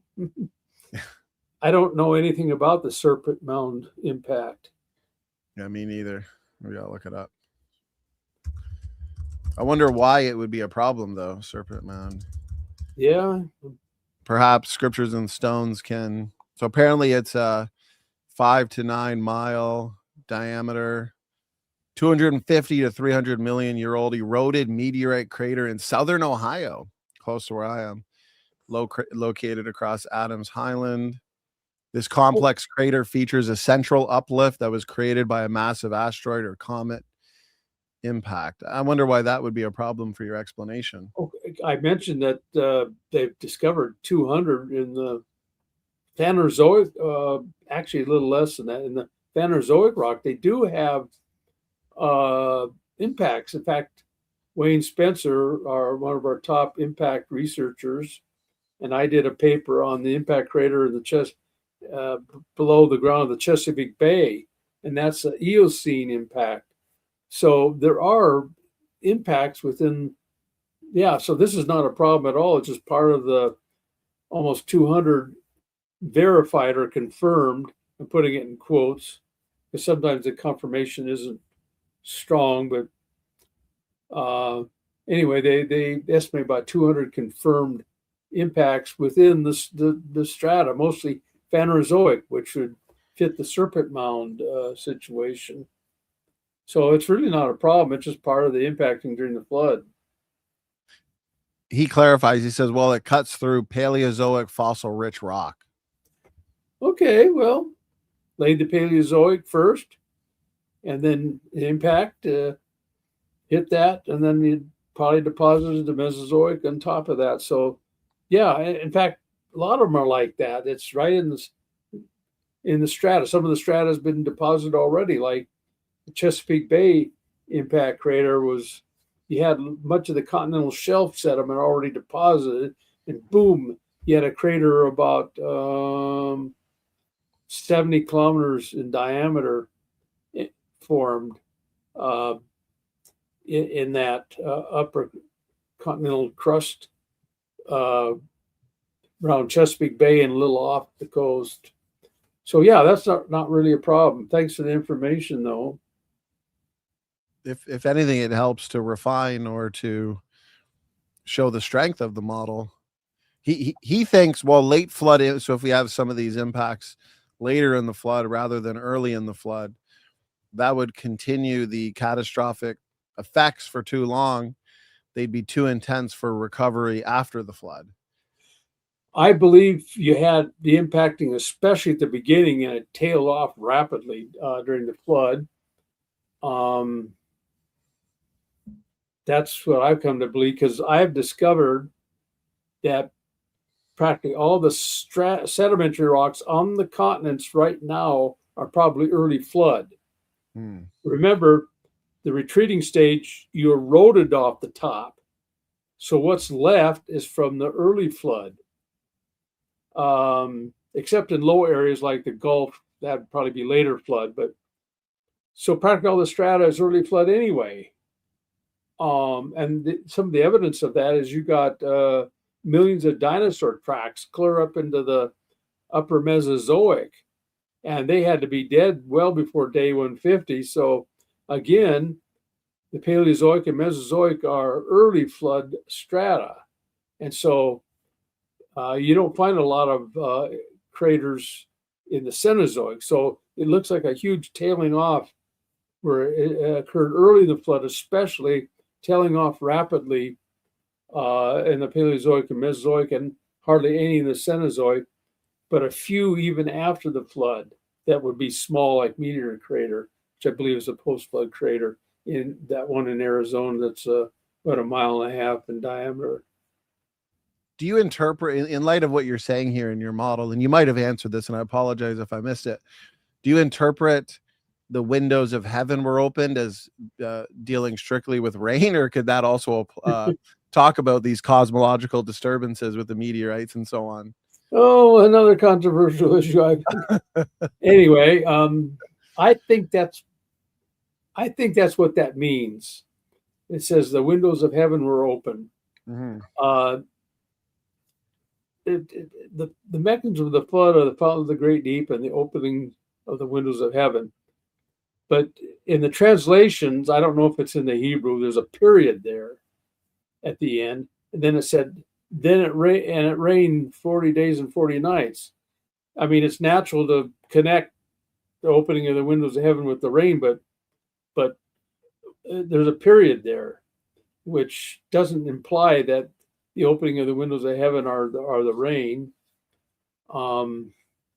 But if you open the windows of heaven to impacts, it makes more sense to me. If someone has a different idea on that, I'd appreciate them telling me, but that's kind of what I lean towards. And by the way, you can have 40 days and 40 nights of continuous global rain from impacts. Do you know that?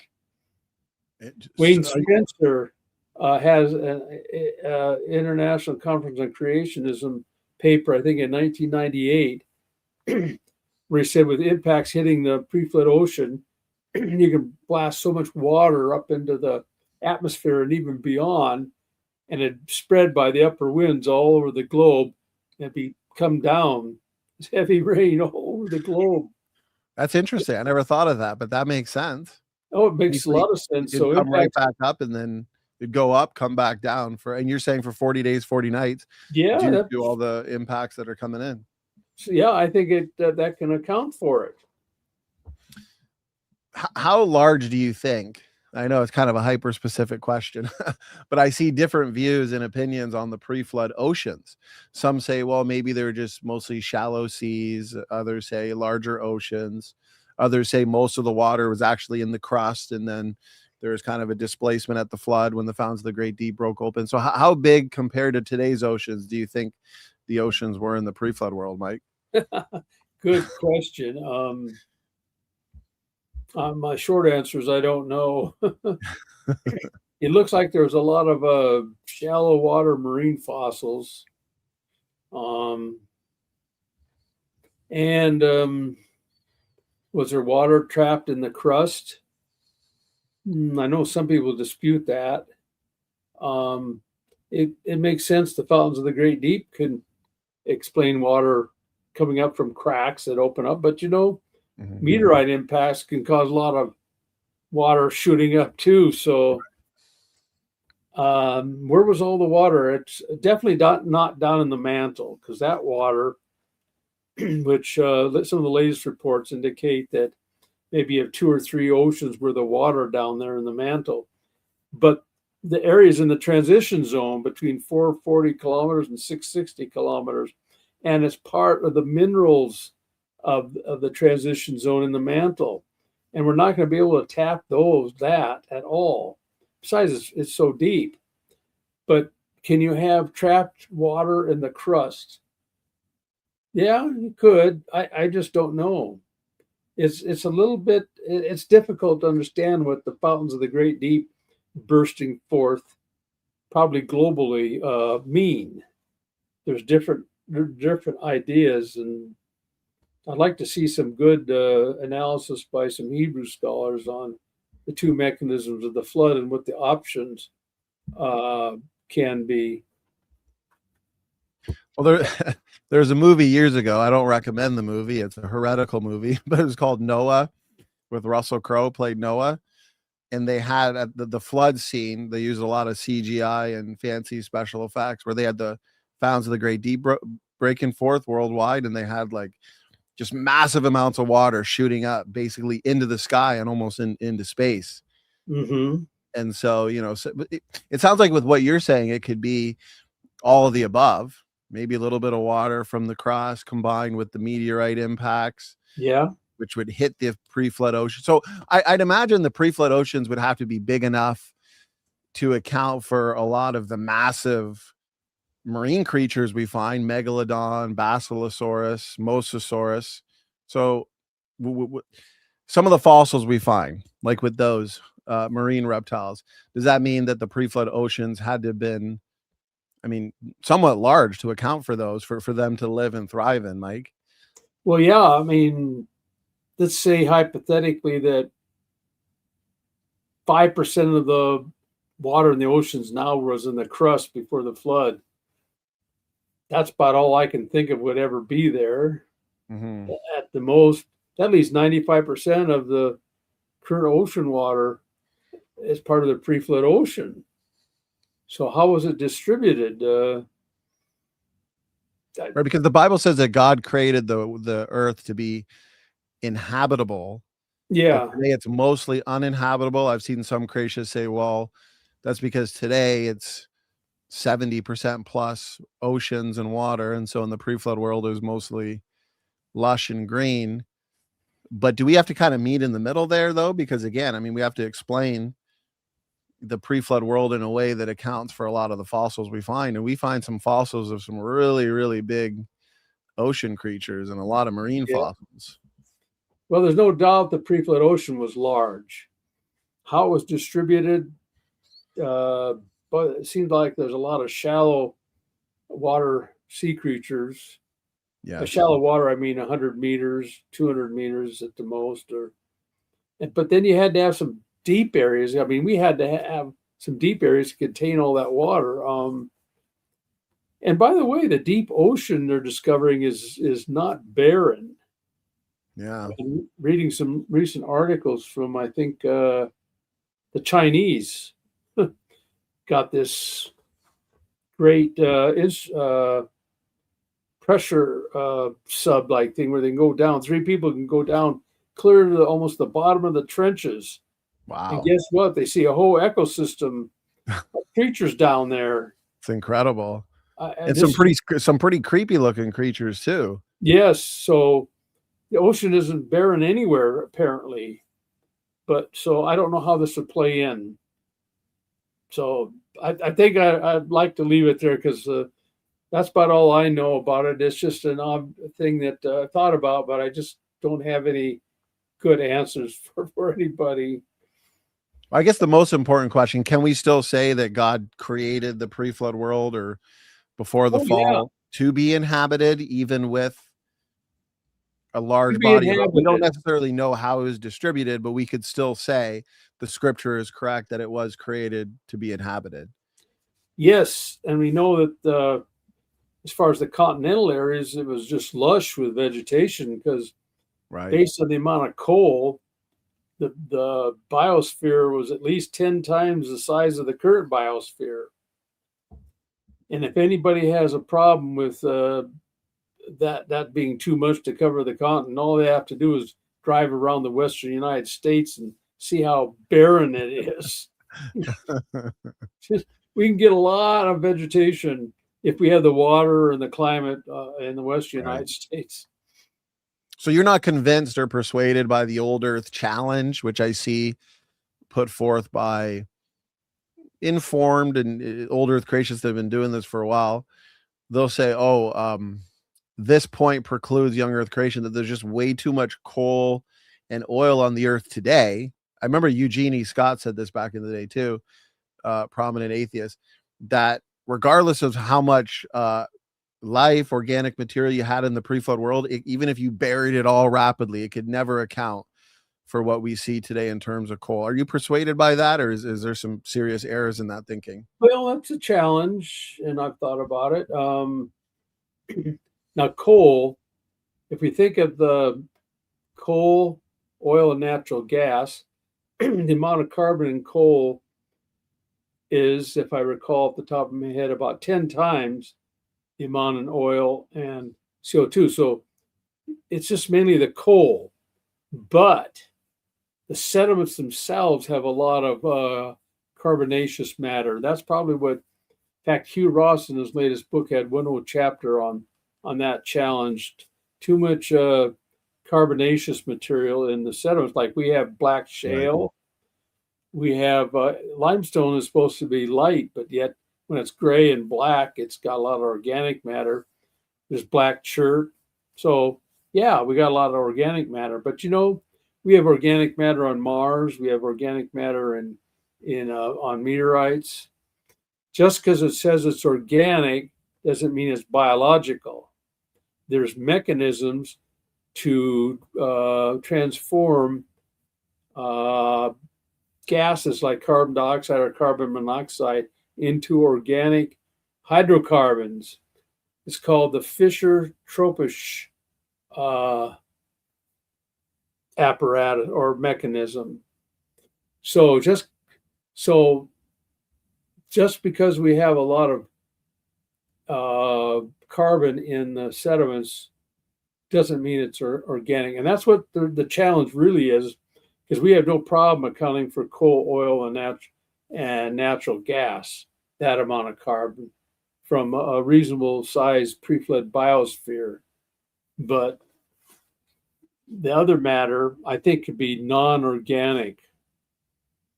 So I think we can explain it that way. And by the way, it's probably about a couple hundred times the amount of carbon as we do in the current biosphere in the sediments.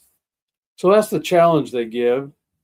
Hugh Ross has a whole chapter on that in his latest book about the flood, which I reviewed and found it's just more just eisegesis, reading in his ideas of a regional flood, and he has to. I mean, all translators and skeptics realize that's the Bible says it's global. You really have to dance around with the Hebrew and use translations that just don't fit very well, especially the context. I mean, one of Hugh Ross's explanations of why the high mountains weren't seen until about 75 days after the peak of the flood as they were going down is because there was just too many clouds and rain to see them. For 150 plus 75 days before the tops of the mountains were seen, that's a pretty good stretch. I found all kinds of problems with that, and I wrote a book review, which will be in the Journal of Creation pretty soon. So, where was I going with that? It's getting late. No, you're doing good. I'm looking forward to that. I've got his book right here. Yeah, that's the book I read and reviewed. Noah's Floods. And he has that Noah's one chapter, which is a legitimate challenge on too much carbonaceous matter. Is that chapter 17? Because he calls it it's near the end, the source of Earth's biodeposits. Yes, that's it. It's in that chapter. And but us creationists are aware of that. But I think it can be answered by non-biological processes. Also, the siderite, iron carbonate. The breakdown of iron carbonate can produce a lot of organic molecules. That's another process I've come across. So we have possible answers, but it's something I plan on working on, but I just don't have the time. And that's what I've come up with tentatively right now. The Fischer-Tropsch mechanism, where you transform carbon dioxide and carbon monoxide and water into various hydrocarbons, not just methane, hydrocarbons up higher than methane, and also the breakdown of iron carbonate, which is called siderite. Two processes can possibly account for that organic matter. So what does he say? Because you're an expert and you've done so much study into the ice age and ice core dating. Does Hugh Ross have a little bit to say about that topic in the book? And if he does, what are your thoughts of what he has to say?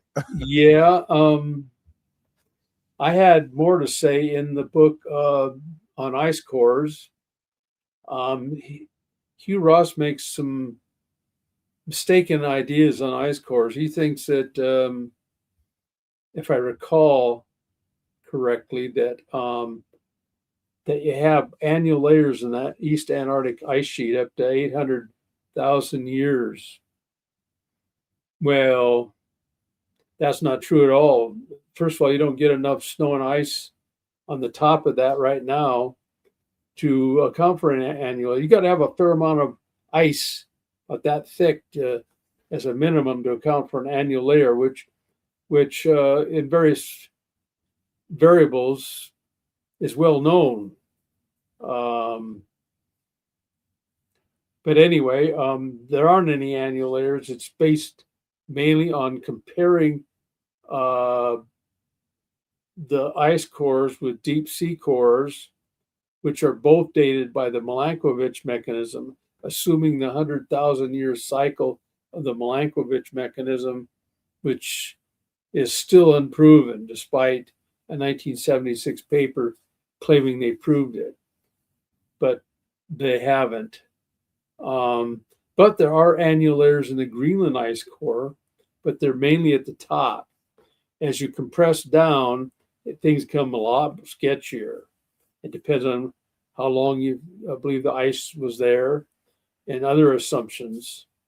So it's all detailed in my book, in fact, that was published last year on ice cores. You can get it from Creation Ministries International. But I took Hugh Ross to task on several statements about ice cores, which told me that he just had a superficial knowledge of them, and it showed up in this book, even though I can't remember the specifics of what he said in that book. And when do you expect, because I'm looking forward to reading it, when do you expect your review in the Journal of Creation will be available to read? It might be in the next issue, because today I just went through the edits, and sent them in this morning. So I imagine they got on that in a hurry. So I imagine it might be in the next issue of the Journal of Creation, which you have to get online. It doesn't cost too much, but anyway, you can read it online. It comes out 3 times a year. It's got some really heavy research in it.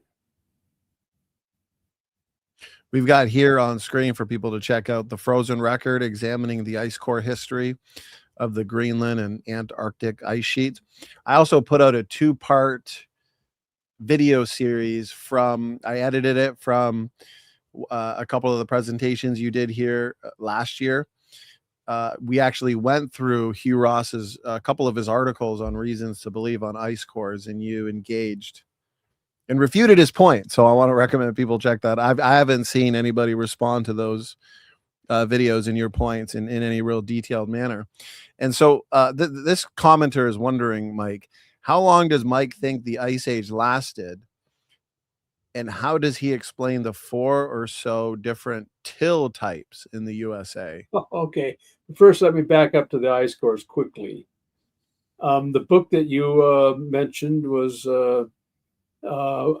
that's more of a technical monograph. Right. Yeah. By ICR. It's rather detailed. The new book is a layman-friendly version of that with more detail. But getting back to that question, I think it reached a peak in the northern hemisphere at 500 years and melted off in 200 years. But it lasted longer in the southern hemisphere for the reason that it'd take longer to cool the Southern Ocean because it's bigger to cool that off than the oceans of the northern hemisphere. And so I think and as far as the 4 or so different till types in the US, that was, you might be able to read that in some textbooks still, but that's a concept that was tossed by experts in the 1970s. Yeah, the idea that there was just 4 till layers or 4 ice ages is a concept they believed in for 60 years. And everywhere they looked, they saw just 4 ice ages, sometimes 3, sometimes 5. It's based on terraces of the northern Alps and also some soil layers in the Midwest. But over most of the areas where it's glaciated, you only see 1 till cover.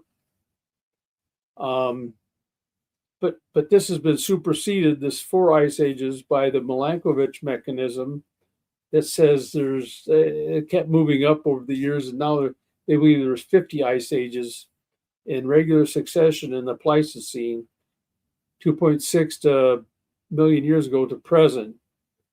And the last million years, they lasted every 100,000 years. That's why the East Antarctic ice sheets dated the bottom up to 800,000 years, is because they assume the centricity cycle, the Milankovitch mechanism. But older than a million years to 2.6, they oscillated every 40,000 years. So you might ask, why 40,000 and why 100,000? Those just happen to be 2 out of 3 oscillations of the Milankovitch mechanism. All this is a massive assumption, and researchers have assumed it for 50 years. So they've thrown out the 4 ice age idea, and so they explain them some other way. But that's the current ice age model they believe in now, even though you can show that the oscillations in solar radiation and these slight oscillations in the Earth's orbit with time are very, very small. But if you looked at a graph of the solar radiation 65 degrees north, which is what they key on, they give you only 1 day, what it's like 1 day or maybe 1 month. And it looks powerful, but it's not, because you gotta talk about 6 months of the warm season, and not only 65 degrees north, but higher latitudes, lower latitudes, it was a lot different. So when it comes to, when you see it, the whole thing, which you can get from a monograph from a guy named Verniker with the American Meteorological Society, he goes through and graphs all this stuff, and you show that the solar radiation really is very small in the northern hemisphere for the ice ages. So anyway, I'm just talking a lot about a lot of deep subjects that I hope I didn't glass over a lot of eyes there, but you can read a lot about this in the material I've published over the years. No, this is good. We like informative programs like this. We like to dig deep. It's kind of what we have to do at this point in 2026. There's a lot of critics out there online.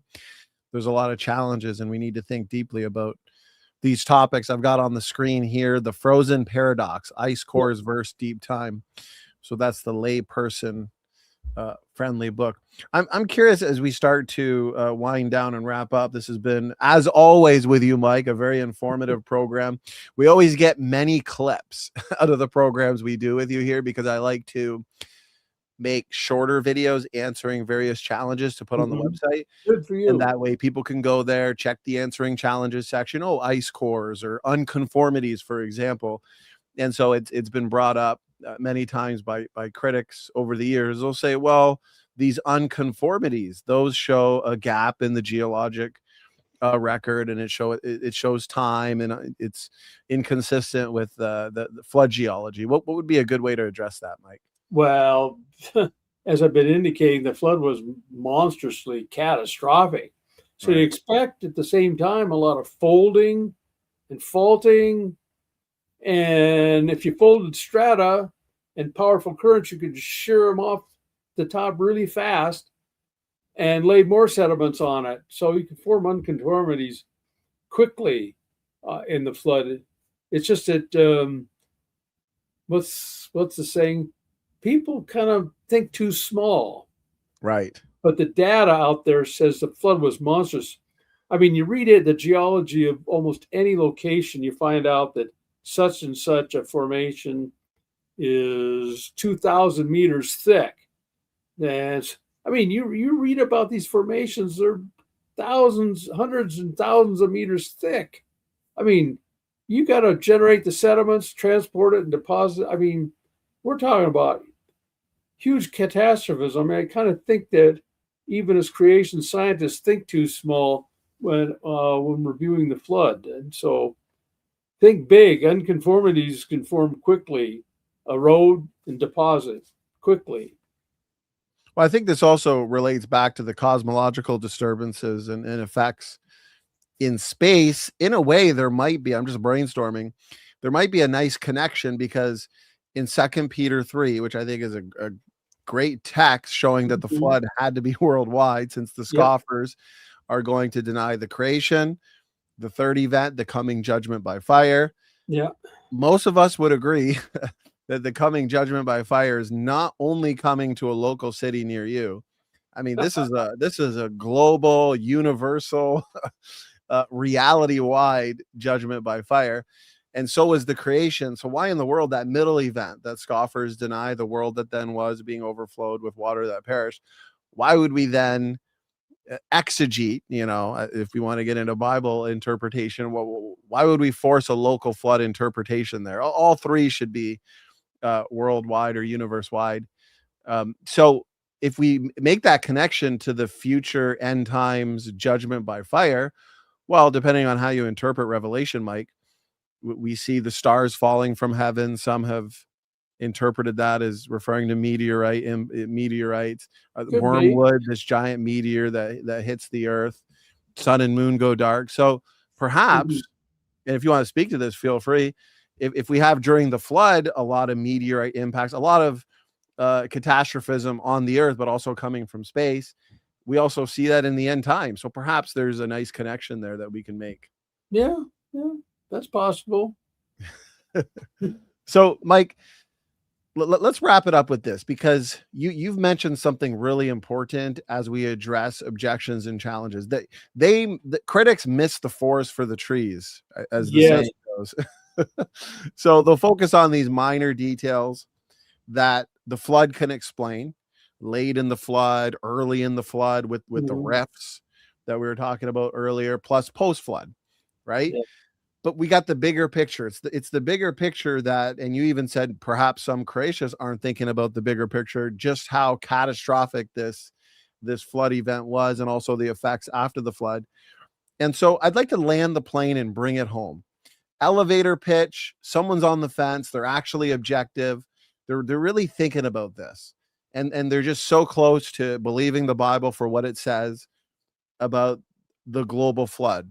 The Mhm. whole earth was covered under the whole heaven. I mean, obviously God is emphasizing something significant. The prophets, the apostles, Jesus believed in the worldwide flood.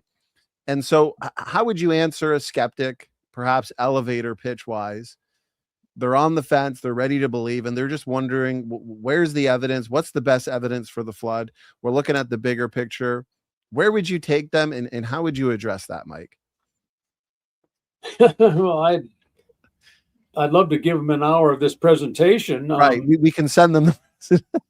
because we have the big picture in the sedimentary rocks themselves.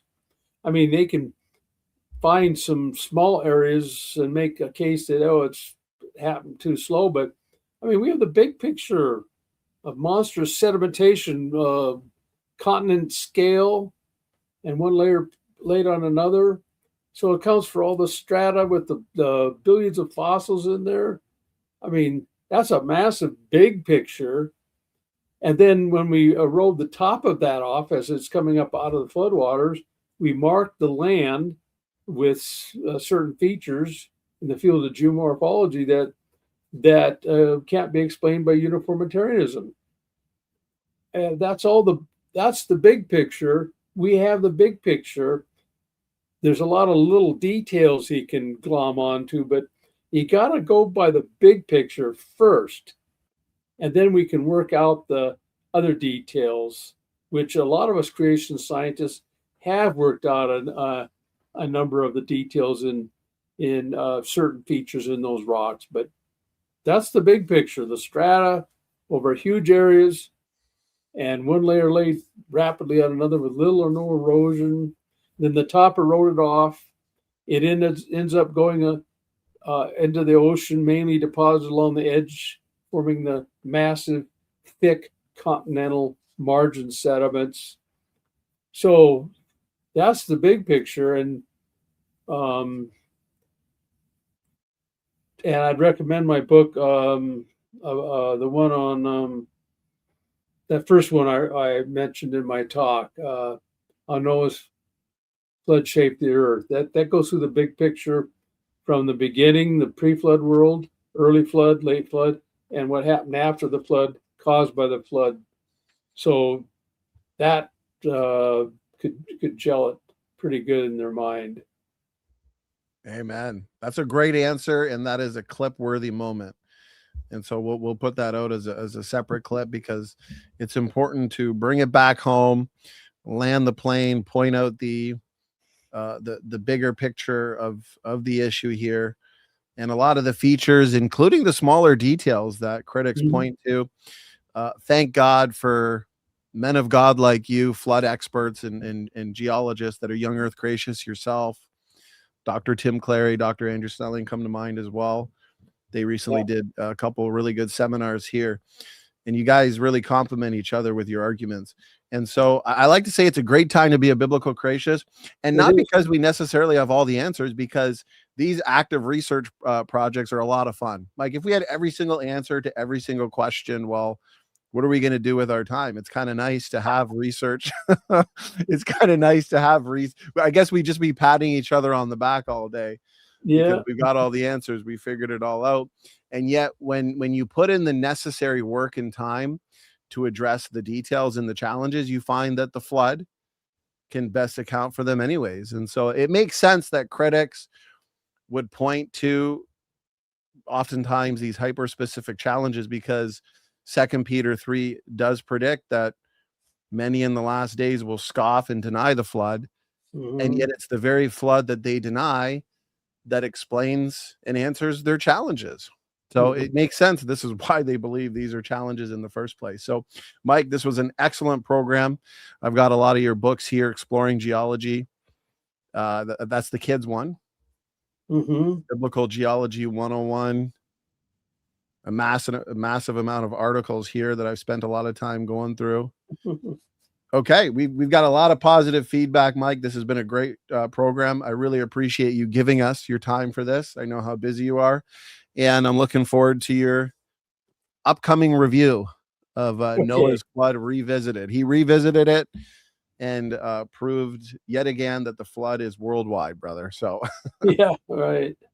Mike, God bless you. I appreciate you doing this. To the audience, thank you so much for tuning in. I appreciate the comments.